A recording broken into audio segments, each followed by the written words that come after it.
Unidos triunfaremos. Llega para construir un puente político con las generaciones del siglo XXI y ofrecer al pueblo argentino un nuevo amanecer de grandeza nacional y justicia social. Conducido por Juan Gabriel Lavaqué, colaborador directo del general Perón y defensor del gobierno de Isabel Perón, ante los ataques de los golpistas de 1976, siempre al servicio de la unidad del movimiento peronista y de su triunfo en 2019.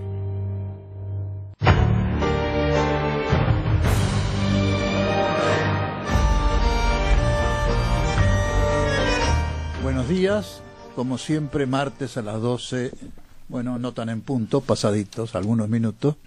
Estamos con ustedes en una nueva edición del programa Unidos Triunfaremos. Hoy tenemos un invitado muy especial. Es nada menos que Eduardo Felipe Vallese. Claro, para los más jóvenes, quizá Felipe Vallese no sea un nombre tan conocido. Para los que ya tenemos algunos años y sufrimos la persecución de todas las libertadoras y todos los procesos de reorganización que han habido desde el 55 en adelante, Felipe Vallese fue un nombre bandera para nosotros. Fue el primer mártir desaparecido y su hijo Eduardo Felipe los va a saludar en este momento. Bueno, buenos días Juan, buenos días Quique. ¿Qué tal? Gracias, buen día del equipo del estudio. La verdad que para mí es un grato placer y un honor que me hayan invitado a la radio, a tu programa, y bueno, como vos decís, algunos jóvenes aún todavía no tienen conocimiento de quién fue Felipe Vallese, pero poco a poco se está descubriendo, pero hay bastante juventud. Hoy vamos a hablar de eso. Hay bastante juventud que ya sabe. Lo acompaña una hija, ¿cómo te llamas? Naila. Bienvenida. Quique perdón Juan, está acá porque estamos de paro docente. Está con pleno derecho, viene con el totalmente, papá, sí, viene sí, con sí. vos. Y Quique Romero, colaborador de siempre. ¿Qué tal, Juan Gabriel? Buen día. Hoy tenemos un bagaje. Hoy tenemos muchísimo inmenso de noticias. Cada vez estamos peor. Te cuento que recién en el arranque, en el otro estudio de Radio Sónica, lo estábamos entrevistando. Bueno, entrevistamos a Guillermo Moreno y a Santiago Cúneo. Y Santiago Cúneo decía que esta noche en su programa 1+1=3, que se comienza a emitir por Canal 22, quien lo quiera ver lo puede buscar en la web canal22web.com, va a presentar un informe sobre Urtubey. Y según él, no nos adelantó nada del informe, según él, con esto se termina la carrera política de Urtubey. Bueno, yo no pretendo que se termine, pero por lo menos que vuelva a ser peronista, si alguna vez lo fue.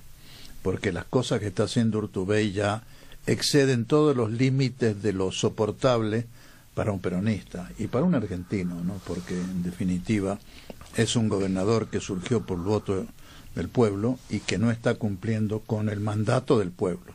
Así que, amigo Urtubey, no me atrevo a decirle compañero porque usted últimamente está esquivando. Yo Urtubey lo veo más con el globo amarillo que con otra cosa. Sí, está bien amarillento, ¿no? Bien amarillento. Sí. Bueno, totalmente. Hoy está lleno de novedades, pero empecemos por lo que yo creo que es la novedad más importante porque es el comienzo de la movilización del peronismo en esta última etapa, parecería que es la última etapa, de un gobierno que ya está muy amarillento, pero de viejo, más que porque los globitos de color que lanzan por ahí. Esa marcha la organiza esta alianza, novísima alianza entre Pablo Moyano, que es Hugo Moyano, por supuesto, y la Corriente Federal que lidera Daniel Palazzo de los bancarios, que en este momento ha revolucionado el panorama gremial por un lado y ahora comienza a actuar ya en el nivel de panorama político. Yo creo que vamos a esperar o podemos esperar cosas muy interesantes de esta unión entre Moyano, padre e hijo, con Palazzo y la Corriente Federal, porque esto a su vez está teniendo inmediatamente la adhesión, la marcha del 25 la tiene, de otros grupos, algunas organizaciones sociales, grupos de izquierda, es decir, la Corriente Federal y Moyano, o Moyano y la Corriente Federal, da la impresión que han dado el puntapié inicial para lo que podría ser un nuevo Frejuli, aquel Frente de Liberación, de Justicialista de Liberación, que el general Perón formó con todas las fuerzas afines para la elección de marzo de 1973, que nos dio el triunfo sobre Lanusse y todo el equipo militar de la dictadura de aquel entonces.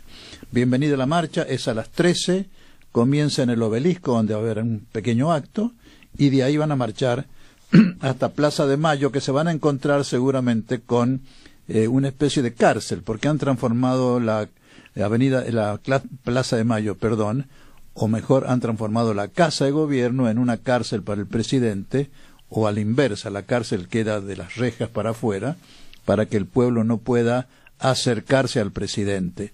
Típico miedo de los gobiernos neoliberales, oligárquicos de la Argentina, desde que yo tengo uso de razón. Le tienen miedo al pueblo.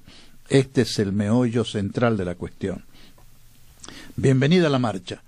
Y va a coincidir con nuestra fiesta patria, que es el otro acontecimiento de esta semana, que nos llega en un momento de tristeza, de dolor, de sojuzgamiento al extranjero en forma ya impresionante, ya lo veremos a lo largo de este programa. Pero bueno, es una fiesta patria, tiene un significado especial, porque habrá que volver a gritar libertad, habrá que volver a gritar independencia y soberanía y justicia por sobre todas las cosas. Pero nuestro homenaje al Día de la Patria, nuestro homenaje a aquellos patriotas que tuvieron el coraje de enfrentar al Imperio Español, a los que se agregaron luego San Martín, Artigas y demás, que ampliaron el enfrentamiento no solamente con el Imperio Español, sino con el Imperio Británico, que esto era lo fundamental en aquel entonces. También tenemos para este día de hoy dos temas centrales que vamos a tratar, al margen de la fraternal charla que vamos a tener con Eduardo Felipe Vallese sobre la historia de su papá realmente. Pero los dos temas de fondo son la crisis económica, que la están tratando de soslayar, de hacernos creer que lo peor ya pasó, que ahora el fondo viene a ayudarnos, una cosa, algo así como Caperucita Roja, ¿no?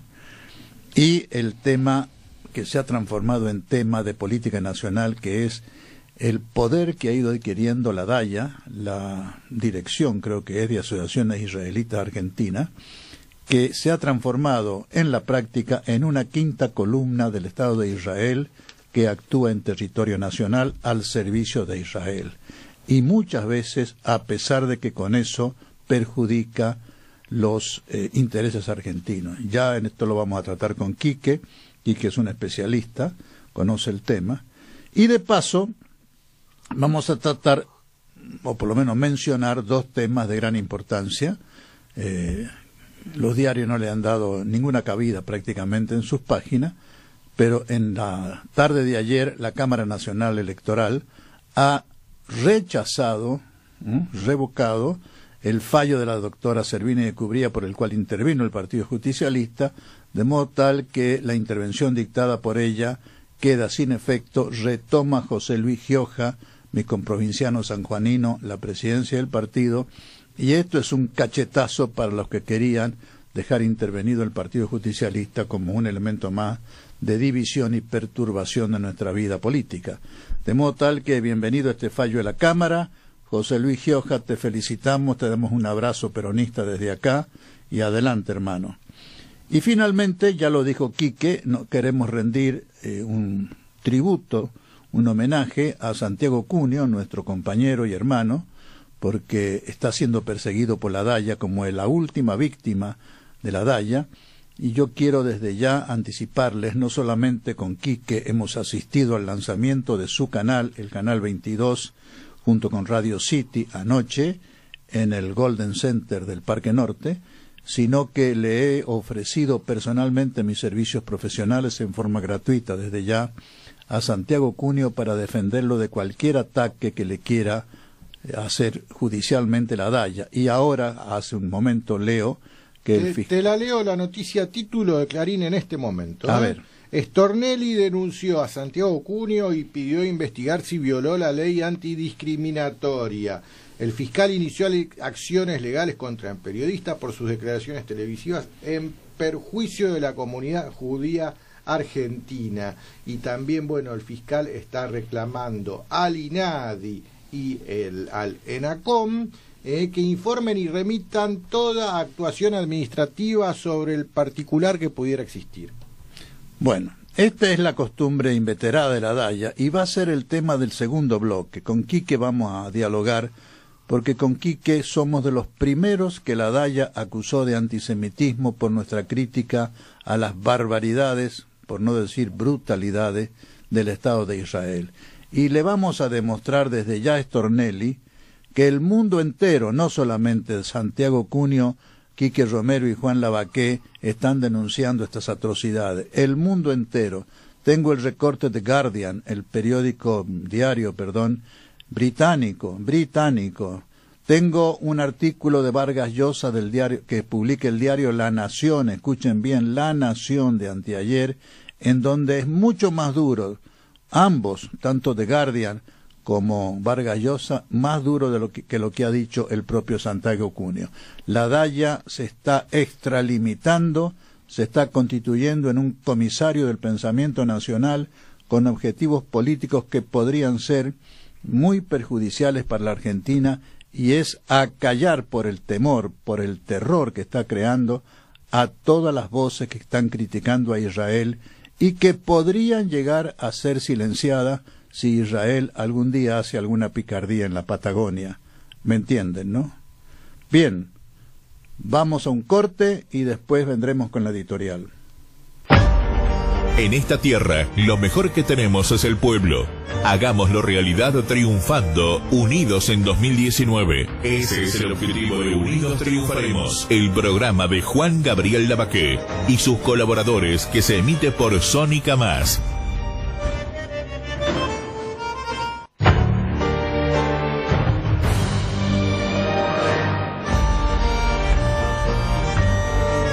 La revocación.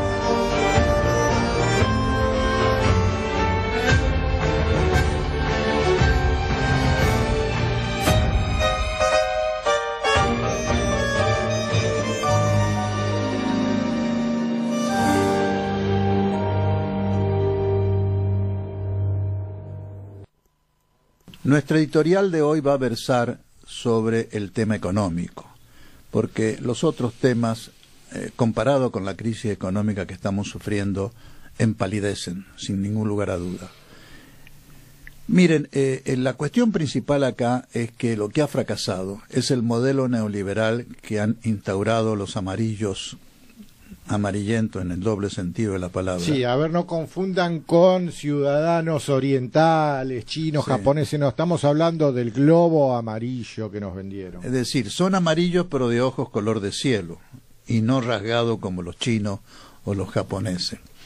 Y son amarillos de alma, ¿no? Amarillentos de alma.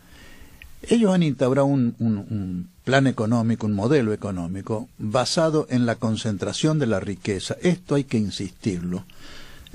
Suponiendo o queriendo hacer suponer que la concentración de la riqueza beneficia a todo el pueblo, porque los ricos, al aumentar sus entradas, su riqueza, invierten más, ganan más ellos, pero después el famoso derrame de la copa hace que todo el pueblo se beneficie.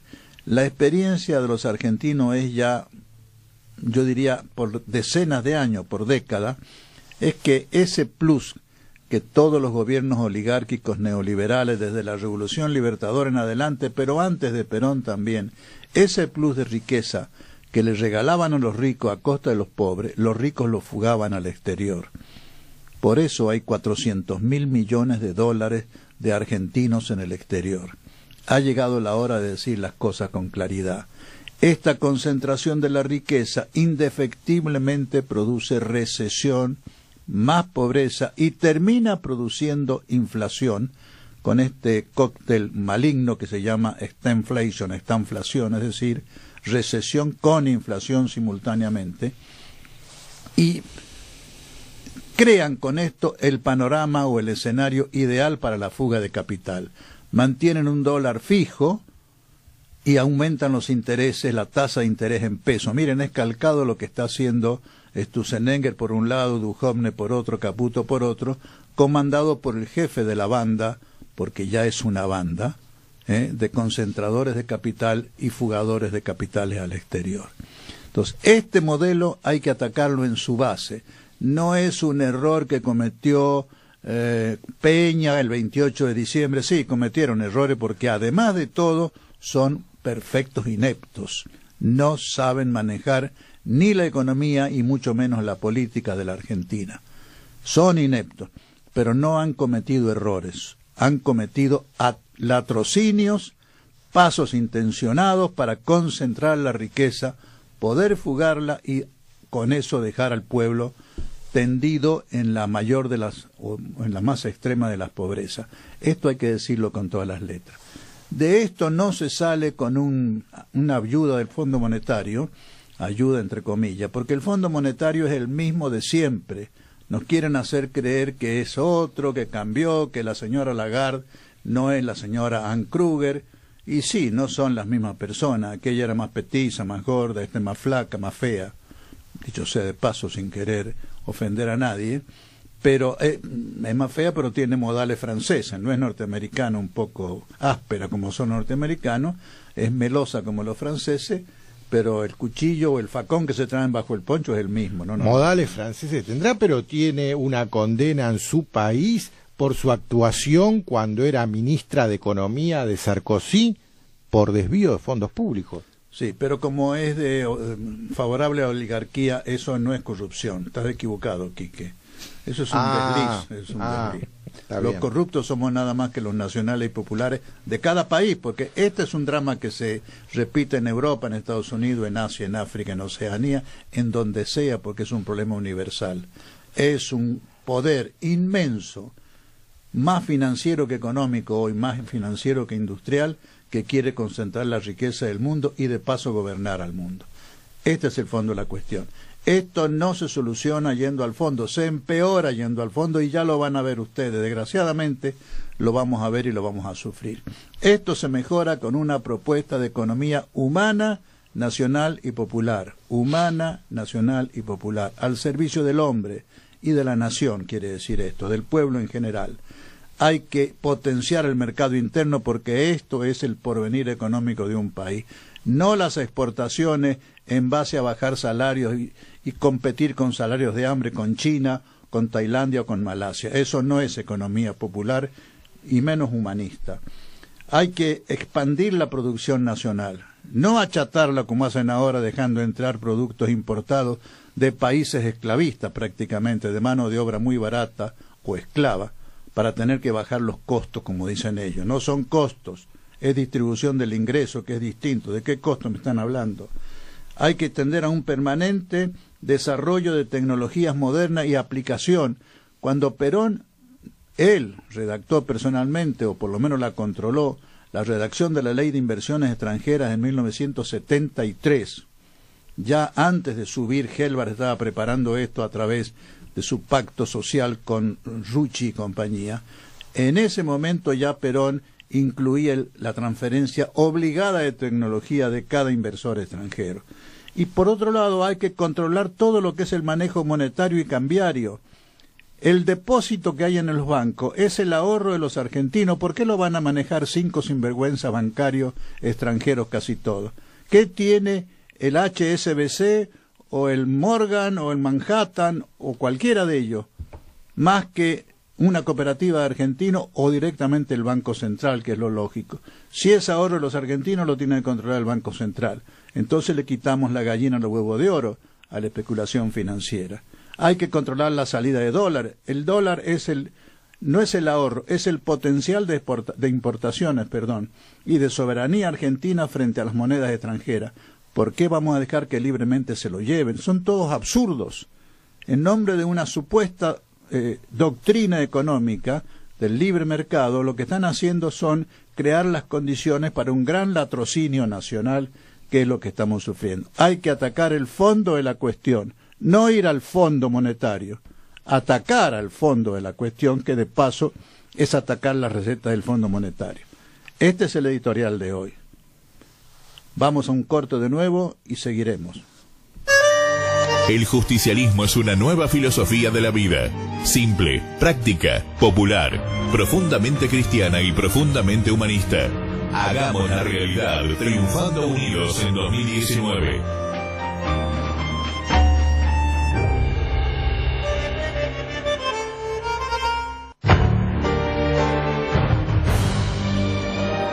Bien, vamos a darle paso al plato afectivo de la audición del programa.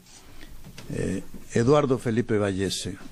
Yo no sé si te molesta, pero estoy seguro que nuestros oyentes están esperando de vos, primero, una historia de tu papá. ¿Cómo fue aquello? ¿Quién era tu papá? ¿Qué hacía? ¿Qué pensaba? ¿Qué ideales tenía? ¿Y cómo lo hicieron desaparecer? Si no te molesta. No, para nada, todo lo contrario. Yo desde el año 2006 que estoy recorriendo parte del país a lo largo y a lo ancho con la muestra fotográfica itinerante Felipe Vallese. Fue un impulso que me dio Eduardo Luis Duhalde desde la Secretaría de Derechos Humanos de la Nación. Y la semana pasada casualmente estuve en La Rioja. Después la sorpresa, el plato fuerte fue el recibimiento del gobernador Sergio Casas. Realmente me recibió con todos los honores. La primera vez que me siento tan bien recibido, sin ser funcionario, sin ser una figura del orden político del primer nivel, y la verdad que el compromiso de él para mí fue algo muy emocionante, muy emotivo. Bueno, mi viejo nació allá el 14 de abril de 1940, estuvo en el bombardeo de Plaza de Mayo junto con amigos de él, Pocho Rearte y Osvaldo Abdala. Luego de ahí que ellos salieron del bombardeo, al otro día se dieron cuenta que realmente tenían que estar de alguna manera apoyando al general Perón y comenzaron a estar en las líneas de la resistencia peronista. Después, allá por el año 57, tanto Felipe como Pocho, como Osvaldo Abdala, Jorge Eduardo Rulli, Cacho Émbar El Cadri, Héctor Espina, los hermanos Bevilacqua, Carlos Laforgue, un montón de compañeros así de Capital Federal decidieron fundar fueron los fundadores, todos ellos y muchos más, de la Juventud Peronista. Luego de ahí... Eso coincidió con, perdóname la interrupción, Eduardo. ¿Eso coincidió con la huelga de Lisandro Latorre? Sí. Por ahí, ¿no? Sí, mi viejo también estuvo en la huelga de Lisandro Latorre, fue detenido. Tengo yo fotos que documentan la detención y esa foto están también expuestas en la exposición que llevo, en la muestra que yo llevo adelante. Eso fue en el 58. 58. A mí me lo refirió, y por eso yo sabía que había estado tu papá, por eso te pregunté. Sí. Porque yo tuve buena relación de amistad, linda amistad, con Sebastián Borro. Sí, Sebastián Borro. Yo no lo conocí, pero a través del tiempo y a través de todos los actos que voy todos los 19 de enero a Mataderos, cada vez lo quiero más y leo sobre él, y la verdad que fue un... O sea, estaba dentro de los gremialistas de aquella época, claro. Luchadores, enfrentadores, sí. Codo a codo luchando con los trabajadores, y hasta le llegó a decir al presidente Frondizi en ese momento que él era un traidor. Ah, la pucha. ¿Querés que te cuente una anécdota de Borro? Diga, sí, por favor. Porque yo no lo conocía a Borro, a pesar de que somos los dos hijos, bueno, él ya murió, ¿no? Sí. Hijos de libaneses, maronitas los dos, peronistas los dos, pero yo no lo conocía. Pero un día yo defiendo a un nieto de sirio, de musulmán, en el tema AMIA, está falsamente acusado por la DAIA, justamente. Y un día el fiscal Nisman, dentro de la sarta de mentiras que inventó para acusar a los musulmanes y a los árabes del atentado, dijo que en Estados Unidos estaban dos hermanos de un señor Berro, que era el chofer suicida que piloteó el coche bomba que nunca existió, y que lo hizo explotar en la... Entonces el señor Berro murió en el atentado, según Nisman, pero sus dos hermanos en Estados Unidos estaban dispuestos a declarar. Y allá se fue Nisman con Estiuso de la CIDE a tomarle declaración a estos dos hermanos. Resultó que los dos hermanos dijeron, no, mi hermano murió en el Líbano dos meses después del atentado a la AMI, no tenía nada que ver.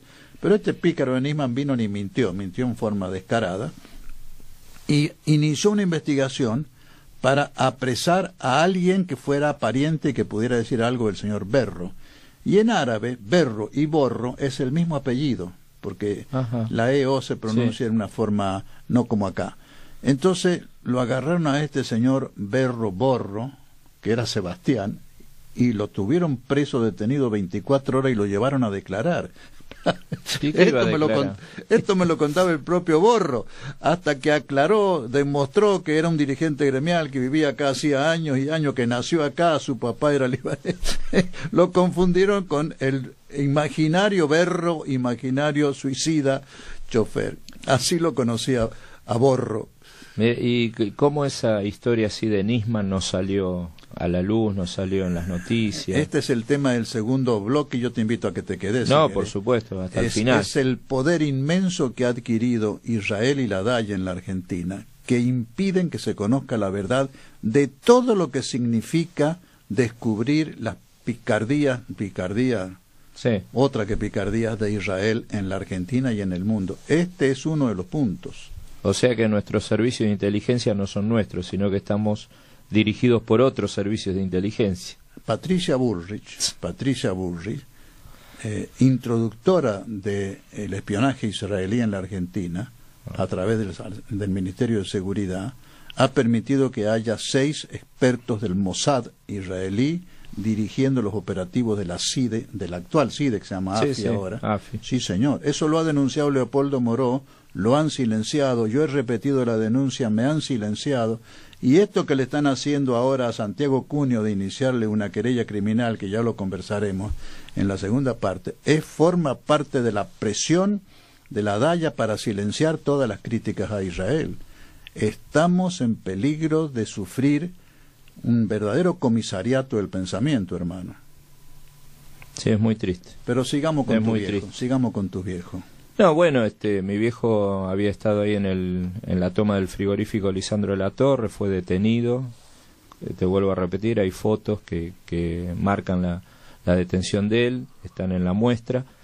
Después, bueno, él también ya había ingresado en el año 57 en la empresa TEA, una empresa metalúrgica que era de trefilado y esmaltados de alambres.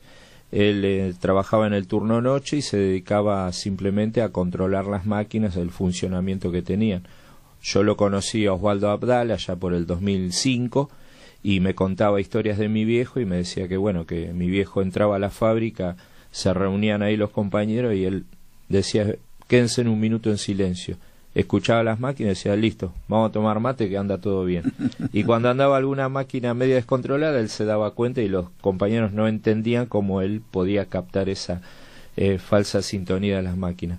Bueno, también él, los compañeros lo eligieron como delegado, teniendo 17 años. En TEA. En TEA. Él comenzó enseguida, captó lo que era ser delegado y se dirigía a la biblioteca de la Unión Obrera Metalúrgica a buscar libros, reglamentaciones, derecho para sus compañeros de la fábrica. Ahí en la biblioteca lo conoce a Eduardo Luis Duhalde y a Rodolfo Ortega Peña, que eran 2 jóvenes ya con futuro que trabajaban en el área de prensa de la UOM. Y bueno, después yo cuando tuve contacto con Eduardo Luis Duhalde en el 2005, en la primera reunión él me dice, yo te tuve en brazos. Entonces me cuenta que mi viejo me llevaba a mí ya con 1 año, 2 años a la UOM y lo veía a Eduardo y le decía, Eduardo, tenémelo al pibe que voy a buscar unos libros y después me los llevo. Y estaba yo en brazos de Eduardo Luis Duhalde, mirá, allá por los años 59, 60. ¿Y en qué año lo hacen desaparecer? A mi papá en el 23 de agosto de 1962, bajo la presidencia de José María Guido, porque en marzo del 62 le habían dado el golpe de Estado a Frondizi, que lo habían detenido. Y tenía 22 años cuando desaparece mi viejo. Y ministro del Interior era Rodolfo Martínez. La verdad no recuerdo, pero sí, ¿sabés a quién recuerdo? Al secretario del ministro del Interior. ¿Sabés quién era? Grondona. Exactamente. Mariano Grondona. El ministro era Rodolfo Martínez, hijo. Ah, mira, ahora me entero. Que trabajaba en tándem con Mariano Grondona. Rodolfo Martínez era el político y Grondona era el periodista. Era un grupo al servicio del tercer cuerpo, al servicio del ejército en general, todo el grupo golpista. Bueno, yo tengo parte de la documentación de así expedientes del secuestro de mi viejo, que los informes habían pasado por el Ministerio del Interior. Sí, con seguridad. Y yo, ponele, hará unos 8 o 7 años, me lo crucé a Mariano Grondona, sabiendo yo de esto, le pregunté si él recordaba de Felipe Vallese, porque él había firmado un par de documentos, y ¿sabe lo que me dijo? Me dice, no recuerdo, no lo conozco, no sé, y se fue enseguida. Yo me presenté quién era y todo.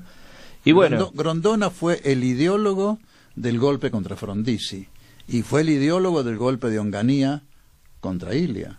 Sí, sé que él estaba en el centro de estudios, ¿no?, de la universidad, Grondona. Sí, señor. Y bueno, mi viejo logró muchos beneficios y derechos para la fábrica, en donde consiguió calzado, consiguió vestimenta, consiguió las fichas para marcar el horario de entrada y salida, recibos de sueldo, o sea que se instalara todo eso. Consiguió también los cofres para los vestuarios y también el alimento, porque era un trabajo insalubre, que era pan, leche y manteca para los 3 turnos. O sea que en su carrera muy veloz de 5 años como delegado y todo lo que dejó a los trabajadores, obviamente hoy, a 56 años de su desaparición, todavía se lo sigue reconociendo, se lo sigue rememorando, y bueno, yo año a año en distintos lugares hago el homenaje el 23 de agosto a mi viejo. ¿Qué edad tenía él cuando lo detuvieron? 22. 22 años. Yo no sé si los lectores de los escuchas saben, hay una calle en la ciudad de Buenos Aires que se llama Felipe Vallese, en homenaje al papá de Eduardo, sí, que está en el barrio de Floresta, viene a ser, Floresta, sí, ¿no? Sí, es una calle larga. Sí, sí. Es paralela a la avenida Gaona, a 1 cuadra, 2 cuadras avenida Gaona. Sí, viene, de Gaona viene Neuquén, Páez y Felipe Vallese, sí. Mano hacia el lado de Liniers. Hacia afuera, digamos. Sí, claro, hacia afuera. Arranca ahí en el Hospital Durán. Ajá. Comienza en el Hospital Durán y es larga. Pero no solo una calle es el homenaje. Para mí un hermoso homenaje es la CGT, sí, el Salón Felipe Vallese, también, que es donde se cocina todo lo que tiene que ver con la defensa de los trabajadores acá en Argentina. Ese Salón Felipe Vallese, el mural que tiene es verdaderamente inspirador. Sí. Yo a veces, por falta de tiempo, ¿no? Pero hay un cuadro que está colgando de mi viejo, que es la típica foto de él. Pero yo hace poco conseguí a través de un compañero que me entregó una foto de él prácticamente hasta la cintura, ¿no? Que creo que es la misma foto, pero esta vez se consiguió la foto hasta la parte de la cintura, y él vestía con una camisa celeste, manga corta y 2 bolsillos a los costados. Y yo quiero hacer un cuadro así, con esa imagen de él, y llevársela a la CGT para que cambien el cuadro y pongan ese. ¿A dónde tenés la exposición de la foto? ¿Dónde la vas a hacer? Bueno, la próxima exposición va a ser en Berisso, pleno corazón peronista también.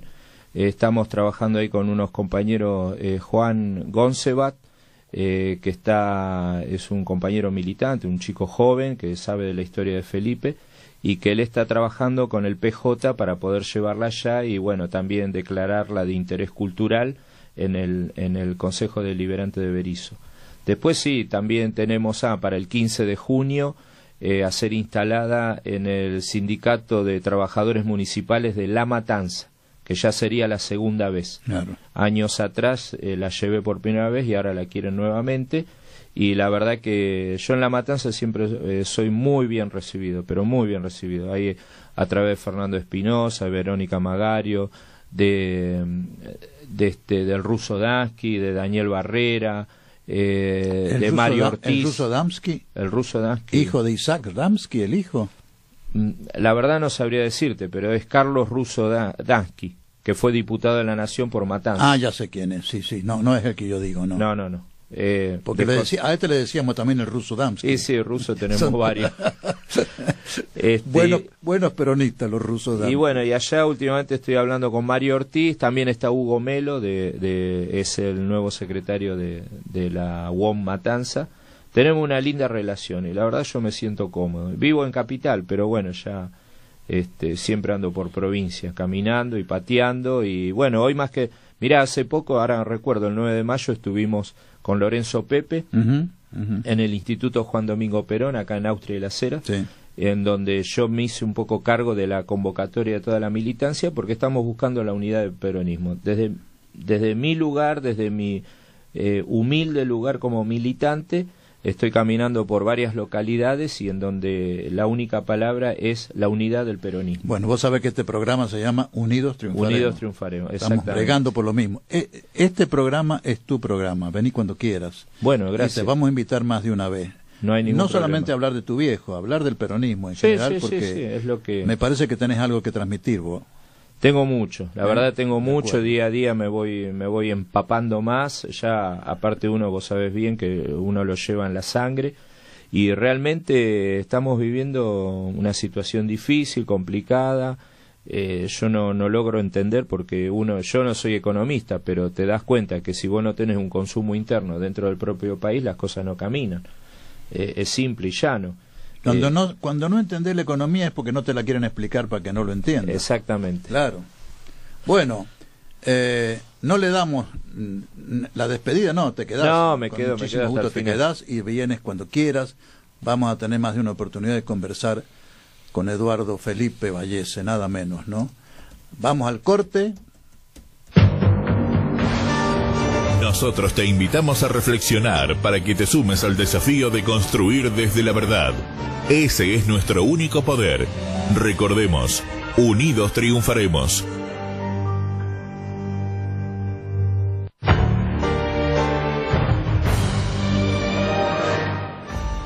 Bueno, llegó el turno de hablar del tema espinoso. El poder de la Daya en la Argentina. ¿Qué es la Daya? Hace, 12 años, ¿no? En 2006, cuando Israel invadió el Líbano y masacró a ese pueblo mártir, incluso tiró un misil que destruyó un hogar, de niños expósitos, de niños discapacitados en el sur del Líbano, en el pueblo de Caná, el pueblo donde Jesús hizo su primer milagro, que es un pueblito pequeño que está muy cerquita de la ciudad de Tiro, en el sur del Líbano. En esa ocasión, Quique Romero y yo, miren ustedes desde cuándo nos conocemos y estamos haciendo... Pero mucho antes ya nos conocíamos. Todavía. En la antes de la crisis del 2001 ya nos habíamos conocido. Sí, pero en el tema Habrá sido año 89. El tema de la deuda, cuando creamos el foro de los argentinos. Sí. Bueno, en esa oportunidad con Quique criticamos duramente al Estado de Israel por las atrocidades que estaba cometiendo en el Líbano. Sí, junto con Adrián Salvucci también. Junto con Adrián Salvucci, pero él tenía otros escritos más. Uh-huh. Nosotros teníamos ese escrito que era escandalosamente antisemita, según la Daya, porque dijimos que Israel estaba cometiendo atrocidades al bombardear población civil y destruir al Líbano. Entonces nosotros, con Quique, le hicimos inmediatamente una querella a la Daya, con Quique y con Adrián, le hicimos una querella a la Daya, que yo tuve el gusto, el placer, el honor de ser el abogado de ellos dos, y bueno, y mío también, diciendo que nos estaban discriminando. Y la Daya, eso fue la primera constatación que teníamos, de que eran fuertes cuando se sentían fuertes y bastante cobardones cuando se sienten débiles. La Daya arrugó, presionó para que no se abriera la causa, para que dijeran que no había delito. Hicieron las 1001 trapisondas para que esa causa no se abriera, porque nosotros decidimos que se abriera y que el juez dijera si criticar a Israel era ser antijudío o no. Porque una cosa es Israel, un Estado que hoy en día se ha transformado en un Estado asesino, y otra cosa es atacar a los judíos, y menos ser antisemita. Yo estoy cansado de decir yo soy semita. Y esta gente de la Daya, por la cara nomás uno se da cuenta, ninguno de ellos es semita. Está muy claro. Bien, con Quique fuimos acusados de antisemitas, con Adrián, demostramos que la Daya estaba haciendo política a favor de Israel para taparnos la boca en ese caso, y la Cámara de Apelaciones en lo criminal terminó diciendo que no había delito, porque lo que decía la Daya es que nuestros escritos eran antisemitas, pero no que nosotros fuéramos antisemitas. Descubrió la cuadratura del círculo. Era para reírse o realmente para ponerse a llorar, ¿no? El poder de la Daya ya era inmenso hace 12 años. Hoy es omnipotente, porque ha llegado a un acuerdo total con el gobierno del señor Macri para llevar adelante una política absolutamente favorable a Israel, aun cuando esto perjudique a la Argentina. Lo digo con toda serenidad y lo voy a demostrar en este programa. Quique, ¿querés agregar algo antes de entrar? Sí, vos fijate, esto de criticar al Estado de Israel inmediatamente te convierte en un antisemita, según la propia Daya. Se las están empezando a ver en problemas aquellos que promueven la idea de que la crítica al Estado de Israel es una forma de antisemitismo. Y vos acabas de aclarar bien que antisemitismo también es un término incorrecto. Pero bueno, tomemos antisemitismo desde la definición de ellos. Salió en La Nación, en el diario La Nación, uno de los principales diarios de la Argentina, ayer, una nota de opinión escrita por Mario Vargas Llosa. Mario Vargas Llosa, si es alguien totalmente alineado con el gobierno del Globo Amarillo, si lo sé, ese es Mario Vargas Llosa, que pasó hace muy poco por acá por Buenos Aires. Mario Vargas Llosa no es solo una persona alineada con el Globo Amarillo, es uno de los 2 miembros de la Trilateral Commission latinoamericanos. Y que estoy mostrando en pantalla el artículo de Vargas Llosa, ocupa toda la página de La Nación. Toda la página ocupa, pero vos fijate, Mario Vargas Llosa pertenece a la Trilateral Commission y los únicos 2 latinoamericanos que hay en la Trilateral Commission son él y Domingo Felipe Cavallo, o casualidad, otro que está asesorando actualmente al Globo Amarillo, y se nota, por más que todos lo niegan, porque hace 20 días Cavallo andaba de gira mediática diciendo que había que en el área de economía poner un solo ministro y todas las demás tenían que ser secretarías, y es lo que acaban de hacer el viernes pasado. Han puesto debajo en el organigrama de Duhovne a todos los demás ministros. Sí, no les han sacado el título de ministros, pero en lo que hace a funciones, el ministro de Economía hoy es Duhovne y todos los demás son secretarios de área. Secretario de área de finanzas, de energía, de producción, de trabajo, de modernización. Que volvamos a lo del diario La Nación de Vargas Llosa. Pero te lo iba a leer el título. El título de Vargas Llosa dice: provocación en Jerusalén. Y dice el copete: los verdaderos amigos de Israel no deben apoyar la política de Netanyahu. A largo plazo es suicida.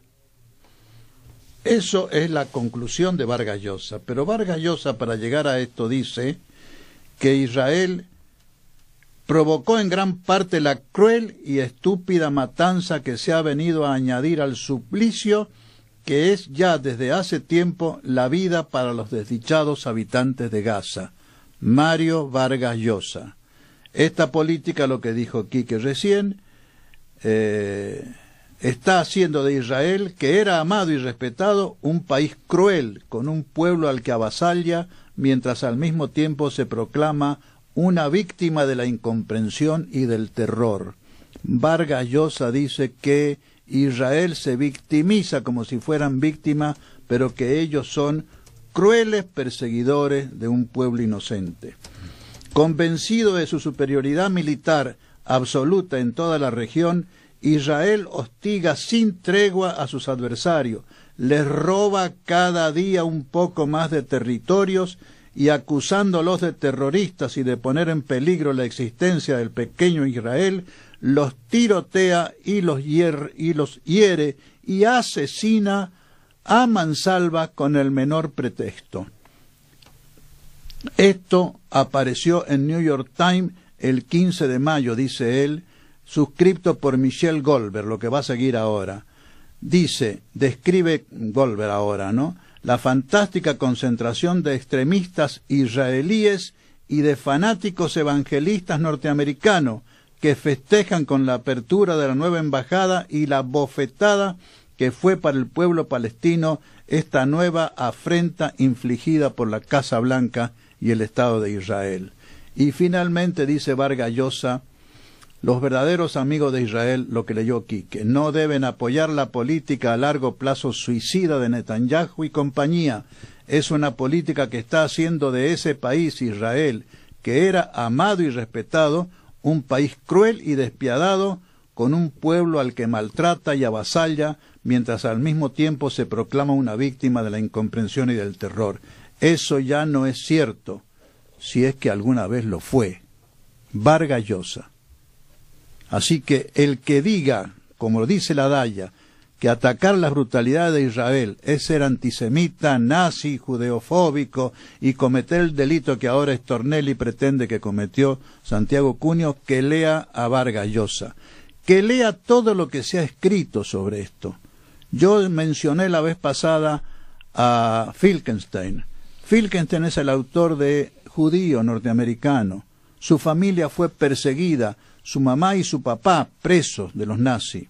El resto de la familia, tanto materna como paterna, desapareció con los nazis. Pero Finkelstein dice, la verdad es que han inventado un holocausto que no es lo que realmente sufrió el pueblo judío en manos de nazis, simplemente lo han inventado para sacar provecho económico y ventajas políticas. Esto lo dijo otro judío.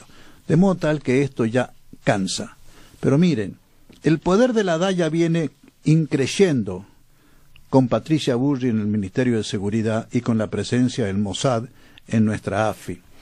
No es Cunio el primero. Esto comenzó con la señora Úrsula Varghese, que dijo, que repitió lo que dijo Adrián Suárez. Adrián Suárez es un artista reconocido en el país y en el exterior, y es judío, y dijo, yo llegué al periodismo porque el 80% de los medios periodísticos no al periodismo, llegué a los medios. A los medios, bueno. Sí. Porque el 80% de los medios están en manos de judíos, lo dijo Adrián Suárez, lo repitió Úrsula Varghese, y entonces la Daya se la tomó con Úrsula Varghese y tuvo que pedir disculpas. Pero ahora nos enteramos que Úrsula Varghese confiesa que a ella también el señor Cohen Sabán, presidente de la Daya, se le quiso propasar sexualmente y la quisieron apretar. Lo ha declarado, por supuesto no sale en ningún lado, pero lo acaba de declarar hace pocos días Úrsula Varghese. Después vino el episodio de Esmeralda Mitre, y ahí Cohen Sabán tuvo el desatino de meterse con un hijo de Mitre. Cuando yo era chico, en el interior sobre todo, vos te estás riendo, pero seguramente lo conoces, hijo de Mitre era el chico intocable del barrio, porque era el rico, el tipo que vos no le podías ni rajuñar. Bueno, se metió con una hija de Mitre, y la Esmeralda Mitre, que es hija de Bartolomé Mitre, exdirector de La Nación, sí, tuvo la uno de los dueños del diario La Nación, que quede claro. Uno de los dueños. Tuvo la valentía de denunciarlo. Pero fíjense cuál será el poder de la Daya, que ni los Mitres se animaron a hacerle un juicio a Cohen Sabán. Solamente lo denunciaron, tuvieron una reunión a sola y no la quisieron perdonar. No la podemos perdonar, dijeron. Cohen Sabán lo dijo, como no la quisieron perdonar a Úrsula Varghese. Y ahora se lo quieren hacer a Cunio. Santiago, hermano, contá con nosotros, contá con Juan Lavaqué como abogado, desinteresadamente, te vamos a apoyar y te vamos a defender, porque tu caso lo tenemos que constituir en el caso, tipo, leading case le llamamos en abogacía, para demostrar que atacar al Estado de Israel y criticarlos por sus desmanes no es ser antijudío, es ser anticriminales, que es distinto. Es ser antisionistas, que es distinto. Es ser antibrutalidades del Estado de Israel, como está Vargas Llosa demostrándolo. En esto no nos vamos a callar, aunque nos amenacen también a nosotros. Porque en esto nos va la propia seguridad nacional, y esta es la guinda de la torta. Compañeros, el Estado de Israel está mandando, yo lo he dicho ya varias veces, lo he publicado, me hago responsable personalmente, lo he publicado en este folleto. En este folleto hemos demostrado, muy sucintamente, pero dicho, hemos demostrado que desde hace año 82, 83, es decir, ya hace 30 y tantos años, el Estado de Israel nos manda militares disfrazados de mochileros turistas a visitar la Patagonia, han fotografiado la Patagonia. Yo he publicado el mapa en donde están ubicadas las carpas.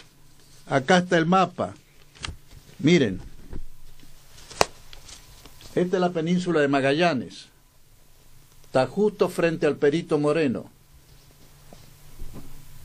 Todos estos puntos redondeados son los grupos de carpa que la Gendarmería Nacional detectó, los marcó en un mapa y me lo dieron, en febrero de 1991, cuando fuimos con mi esposa y hablamos con el comandante de Gendarmería en el Calafate. Esto no es cuento chino, esto no es antisemitismo. Esta es la prueba documental de que desde 1983 en adelante, o 82, Israel está mandando aproximadamente 10.000 militares en reserva, es decir, terminan el servicio militar, quedan como oficiales de reserva, los mandan con un oficial en grupos de 8, de 10 en carpa con material geodésico, siguen haciéndolo. En enero del año pasado, el Instituto de Política Internacional, la Hora de los Pueblos, el IPI, la Hora de los Pueblos que yo presido, gastamos unos buenos pesitos y mandamos una comisión, por supuesto disfrazada de mochileros también. Se metieron en los hoteles, charlaron con los militares israelíes, como si fueran mochileros más. Y ahí el dueño del hotel del Lago Puelo les confesó que en los últimos 11 años a ese hotel del Lago Puelo han venido 41.000 militares israelíes de paseo a la Patagonia, han filmado lo que quisieron y se han ido y siguen llegando. El cálculo que hace el senador Tuma de Chile, otro hombre que ha denunciado desde Chile, es que vienen también a Chile entre 7.000 y 8.000 por año. Llevan 25, 28, 30 años haciendo esto. ¿Qué país del mundo gasta la millonada de dólares en hacer esto si no es por algún objetivo posterior? Y el día que algún argentino critique esto, va a salir Stornelli a denunciarlo de antisemitismo. Va a salir la Daya a decir que somos judeofóbicos porque estamos defendiendo la Patagonia, como hizo Cunio, Santiago Cunio, para que ahora lo denuncien. Esto tiene que ser la piedra o la gota de agua que rebalse el vaso. Tenemos que reaccionar para comenzar a defender nuestra propia seguridad nacional de un Estado que allá hace crímenes contra los palestinos y que acá nos visita como mochileros. Raro, ¿no? Vos fijate, Juan Gabriel, recordemos también el caso del general Bendini, que era nada más ni nada menos que el comandante en jefe del ejército, que en una charla en la escuela de guerra del ejército hizo mención a esta presencia supuesta israelí en la Patagonia y por eso fue desplazado en el año 2003 por Néstor Kirchner bajo presiones de las organizaciones que se arrogan la representación de la comunidad judía. Bueno, fíjense otro más. Hasta el propio Kirchner, que se le animó al Fondo Monetario Internacional, le pagó su deuda y los echó de acá, hasta el propio Kirchner tuvo que agachar la cabeza y aceptar la imposición de la Daya. Tienen un poder inmenso. ¿Y saben en qué se basa ese poder? En el miedo que le tenemos los argentinos a la Daya. Porque sabemos que responde al Estado de Israel y sabemos que el Estado de Israel toma venganzas feroces. Es el momento de perder el miedo al Estado de Israel y a la Daya y denunciar todos estos actos que pueden estar configurando. Yo no lo aseguro, pero evidentemente la sospecha está. Y los políticos tenemos la obligación de prevenir estas cuestiones, no de llorar cuando el hecho se consuma, de prevenirlo. El Estado de Israel está visitando a la Argentina con militares desde hace 36 años, 35 años. Miren, en el año 86, el doctor Alfonsín recibió el pedido norteamericano de dejar entrar 25.000 judíos soviéticos por pedido de Israel para instalarse en la Patagonia. Alfonsín lo aceptó y en diciembre de ese año una delegación israelí vino y observó la Patagonia y eligió el terreno en donde iban a traer estos pobrecitos perseguidos en la Unión Soviética. Pero resulta que la Unión Soviética dijo, acá no hay ningún perseguido, en la Unión Soviética no se deja salir a nadie, no hay perseguido. Y ahí fracasó. Pero ya tenían hasta el lugar elegido, salió en los diarios, en la prensa y en La Nación. Cuando la Unión Soviética dijo que no, se paralizó todo, retiró su pedido a Estados Unidos, y la Daya, esta Daya, salió a decir que eran todos inventos de los antisemitas y antijudíos, que nunca habían querido, estaba en los diarios. Acá están publicadas la foto de los recortes periodísticos en donde todo eso se demuestra que era absolutamente cierto. Venían 25.000 judíos, suponiendo que eran perseguidos en la Unión Soviética, traídos por Israel.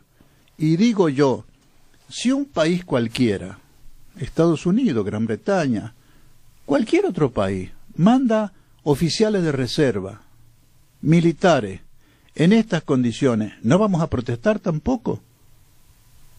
Un buen día yo recuerdo que Quique Romero, creo que Quique Romero o Adrián Salvucci, no recuerdo cuál de los dos, insinuó que era lo lógico que a estos israelíes que venían así, en estas condiciones, se les pidiera visa para saber a qué venían y qué antecedentes tenían.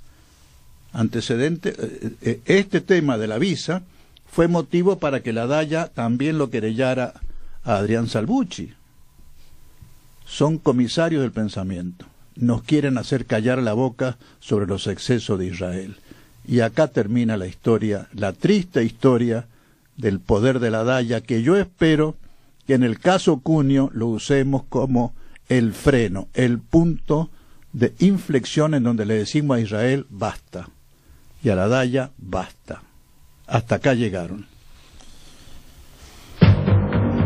En las próximas elecciones, pongamos punto final a la pesadilla neoliberal que quita a los pobres para darle a los ricos, mientras entrega el país al dominio extranjero. Fue una edición de Unidos Triunfaremos, el programa de radio y televisión de Juan Gabriel Labaqué, al servicio de la unidad del movimiento peronista y de su triunfo en 2019. Hasta la próxima semana.